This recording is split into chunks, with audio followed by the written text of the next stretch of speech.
Okay, so this time we are diving into Brian Tracy and these excerpts that you sent over from Get Smart. Yeah, And, everybody's looking for those success secrets. How do those successful people think differently so we can be more like them, right? right. And Tracy's work is definitely a good place to look for that. Absolutely.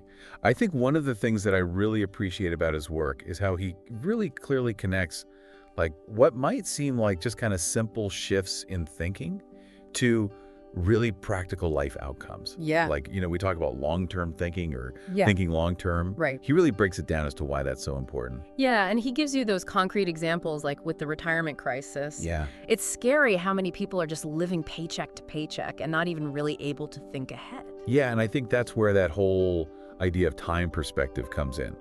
And he argues that people that are really successful a lot of times have a much longer time horizon. Right. It's not just thinking about next week, it's thinking about 5 years, 10 years down the line. Right. And how the decisions that they make today are going to impact that. It's like that difference between saying, okay, I'm going to order takeout again tonight versus, I'm going to do meal prep for the whole week. Right.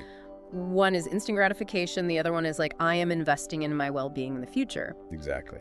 But taking that not just for like your health, but your career, your finances, every aspect of your life. Absolutely. And that leads directly into what he talks about with due diligence. Yeah. That whole concept of before you make any major decision, doing your homework. Really going deep on the information. Really deep. Yeah. He gives an example of like product launches.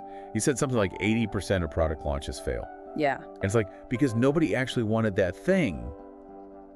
They didn't do that due diligence to find out, is there a market for this? It's like writing a whole book and then never bothering to check if anyone's actually going to want to read that book. Exactly. Yeah. He said that due diligence is really about doing your homework, doing your market research, talking to experts, and even like being willing to almost like play devil's advocate with your own ideas. Looking for that fatal flaw, that Yeah. one thing that could completely like derail this whole thing. Absolutely, because Okay. it's so easy to fall in love with our own ideas and not see the potential downsides. Oh, absolutely. And all of this really ties into what is probably one of his most well-known sort of principles, which is that concept of goal-oriented action. Yeah. And he would argue that most people don't really have goals. They have wishes, Right. they have things they hope will happen, Yeah. but it's not a real goal. Right. And I think he even has that question in there. Imagine if you had, millions of dollars, but you only had 10 years left to live. Right. What would you actually do with your life? Because that really cuts through a lot of the noise. Yeah. It makes you think, okay, what really matters to me? What do I really want to be spending my time on? And once you identify those goals, he goes on to give you a system for actually achieving them. Right. We're going to talk about that in a little bit. Okay, so you've got these big long-term goals figured out, but how do you actually start making them happen? Right. And this is where Tracy really gets into like shifting your mindset from just being busy to actually being like results driven. Yeah, and he really calls out that difference between activity and results. Yeah. It's like, think about it this way. Imagine there's two people cleaning a house. Okay. One person is running around like a chicken Yeah. with her head cut off, Mm-hmm. picking stuff up, putting it down, picking it up, Yeah. moving it. Yeah, they look really busy. They look busy, but at the end of the day, like, does the house actually look any cleaner? Right. Just a lot of motion, Exactly. but not necessarily any progress. Exactly. And then you have this other person, and they're like systematically going through room by room, Yeah. actually cleaning, actually organizing. And so it's like, who are you in that scenario? Are you the person that's just running around looking busy, or are you actually focused on those results? And that's where that whole ABCDE method that he talks about comes in, right? Yes. That ruthless prioritization. Ruthless prioritization. So simple, but so powerful. Yeah. Just that act of writing down everything you have to do and saying, okay, is this an A, B, C, D, or E? Really forces you to think about, okay, what are the potential consequences if I don't do this?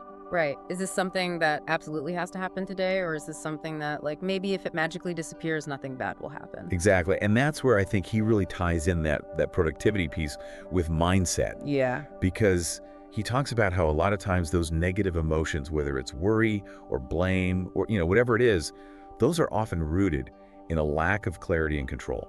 And his solution for that is really to just take radical responsibility. It's just saying those words, I am responsible. That's so powerful because think about it.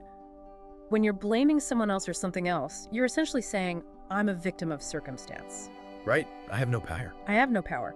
But the minute you say, you know what, even if this isn't fair, even if I don't like it, I'm responsible, you regain control. Right. And then you can start focusing on solutions instead of dwelling on the problems. It's like that whole thing of you can't control the wind, but you can adjust your sails. Exactly. And part of that responsibility piece is also being willing to forgive. Ooh, that's a good one. Forgive yourself, forgive others, because holding on to those grudges, that's just keeping you stuck in that negativity. Yeah, that's so true. And then, in addition to that, he talks about the importance of being flexible. Oh, absolutely. Especially in this day and age. Especially in this day and age, like things are changing so quickly. All the time. What worked yesterday might not work tomorrow.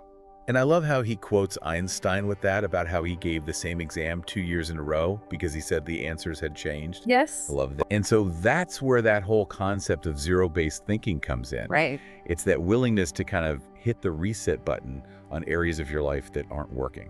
Instead of just like stubbornly being like, but this is how I've always done it, so this is how I'm going to keep doing it. Exactly. It's stepping back and saying, okay, knowing what I know now, if I could go back, would I make the same decisions again? Right. And if the answer is no, what can I change? What can I change? So we've talked about thinking long term and setting goals and being really efficient, but what about creativity? Right. Where does that fit into like Tracy's sort of formula for success? Right. That's where it gets really interesting because he talks about this difference between what he calls like creative thinking versus mechanical thinking. Okay.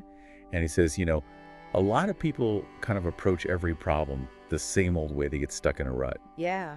And he says that's mechanical thinking. Like they're almost like robots just going through the motions. But the people that are really successful, they've cultivated that creative spark.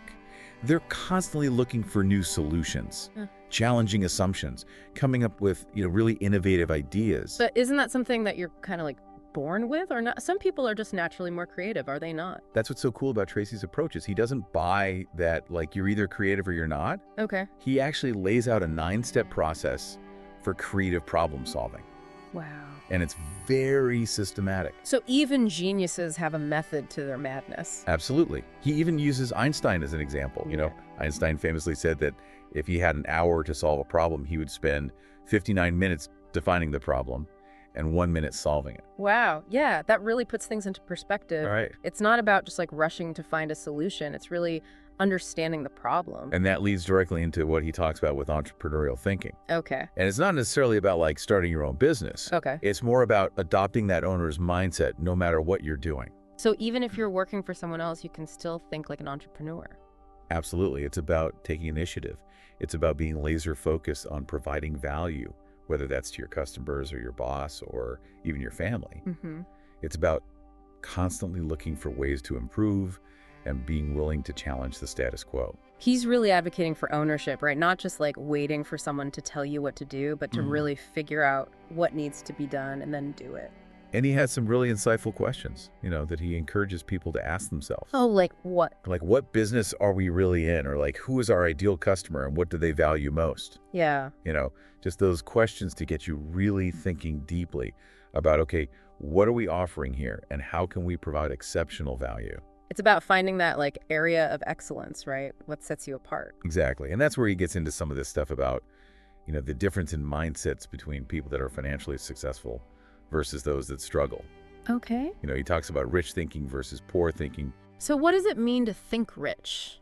So thinking rich is really about adopting the mindset and the habits of people that are financially successful. Okay. For example, he talks about how people that are wealthy tend to be very future-oriented. Right. They're always thinking about long-term opportunities. How can I create something today that's going to pay off 5, 10 years down the line? So it's not just about making money now, it's about like building something that's going to last. And it's also about being proactive instead of reactive. Okay. He says people that are stuck in that poor thinking mindset, they often get trapped in that cycle of just reacting to circumstances. Right. Right? It's always putting out fires. Right. But the rich thinkers, they're actively shaping their reality. So how do we cultivate that? How do we cultivate that rich thinking? Well, he gives a lot of really practical tips. He talks about things like reading consistently. Yeah. Especially books about, finance and self-improvement. He talks about the importance of not just earning money, but also keeping it. Yeah. Managing it wisely, investing in your network, surrounding yourself with successful people being willing to take calculated risks. And he also talks about the power of visualization too, Not right? absolutely. That whole thinking mink concept. Yes, he says that the most successful people, they have a very clear vision of the life that they want, and they think mink by visualizing themselves living that life. Creating that mental blueprint. Exactly. And all of this really comes back to that core belief, Yeah. that we become what we think about most of the time. If you're constantly thinking about lack and limitation, you're going to create more of that. Exactly. Whereas if you're focusing on abundance and possibility and the actions you can take to create the life you want, you're much more likely to achieve it.